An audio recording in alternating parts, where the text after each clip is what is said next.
এটা তোর বাপ। তোর মতো গলির ছেলেকে হিসাব করার টাইম আমার আছে রে। এই তোরা সব কই রে?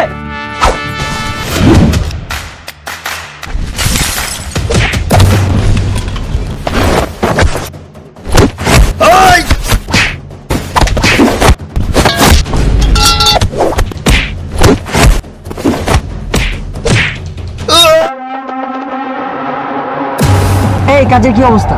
চলতেছে বস। কাজে এত ঘাটতি কেন? বস কাজ তো সব ঠিকঠাক চলতেছে। এই রফিক, কাজের কি অবস্থা? হ্যাঁ ভাই, কাজ সব ঠিকঠাক চলতেছে। ওই লাবু, তোর কাজের কি খবর? হ্যাঁ ভাই, সব কমপ্লিট ভাই, সব কমপ্লিট। ওই জি বস। মন্টু কই, ওর খবর কি? এই ছেলেকে কাজে ফাঁকি দিচ্ছে কেন? আরে তুই মন্টু না, কাজে ফাঁকি দিচ্ছিস কেন?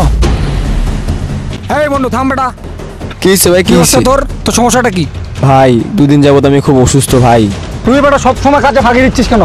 ভাই, আমরা গরিব তো, আমাদের কি কোনো মূল্য নাই ভাই? আমরা রাত দিন 24 ঘন্টায় ভাড়ায় পরিশ্রম করি। এর বাচ্চা মুখে মুখে তর্ক করিস বেটা।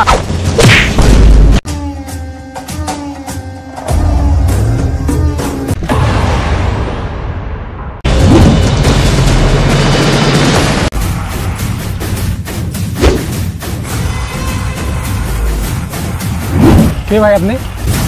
এনারা কেন আপনি হাত দিয়েছেন এভাবে? এই বেটা সবসময় কাজে ফাঁকি দেয়। ওকে মারবো নাকি আদর করবো? তো এই জন্য কি আপনি মারবেন ওকে? অবশ্যই মারতে হবে। হ্যাঁ, ওর সময় তো আর ফাঁকি দেয় না, কাজের সময় ফাঁকি। আপনি কথা বলার কে এখানে?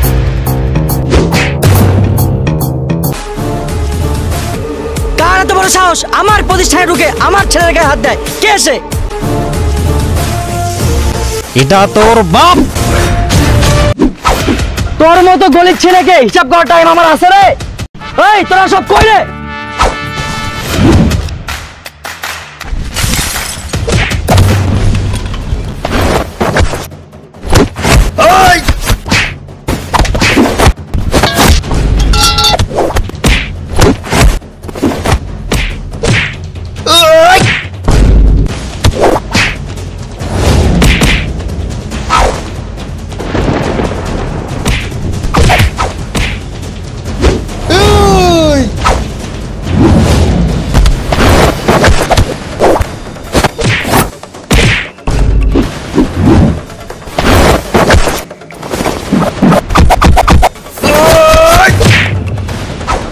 এবারের মতো ক্ষমা করে দেন দাদা। এই গরিবের প্রতি আর অন্যায় অত্যাচার করবি না। অন্যায় অত্যাচার করলে একদম ফিনিশ করে দেব। আমার চেহারাটা মনে রাখ।